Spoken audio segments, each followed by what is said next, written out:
Governor house کو اندر سے دیکھنے کا انتظار ختم ہو گیا۔ عمران اسماعیل نے عوام کے لیے گورنر ہاؤس کے دروازے کھول دیے۔ عوام پرسکون ماحول میں پارک کے اندر تفریح کر سکیں گے۔ عمران اسماعیل بھی گورنر ہاؤس پہنچے اور عوام میں گل مل گئے۔ ساتھ ہی طلبہ کو مختلف حصوں کا دورہ کرایا اور شجرکاری مہم کے سلسلے میں پودا بھی لگایا۔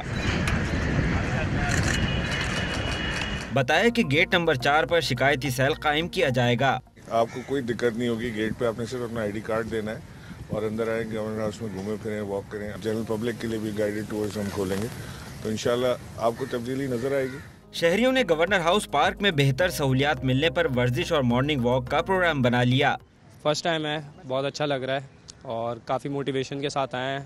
ہم جیسے عام لوگ یہاں پہ نہیں آ سکتے ایسے، تو ان لوگوں نے ہمیں یہ موقع دیا ہے کہ گورنر ہاؤس کا جو ہے ہم وزٹ کریں، دیکھیں کہ کیا ہو رہا ہے، کیونکہ ہمیں کوئی آئیڈیا نہیں تھا کہ اندر کیا ہے۔ اچھا لگ رہا ہے، فرسٹ ٹائم آئے اس طرح اور پہلی دفعہ پبلک کے لیے اس طرح گورنر ہاؤس کھولا ہے، تو یہ بہت اچھا وہ ہے۔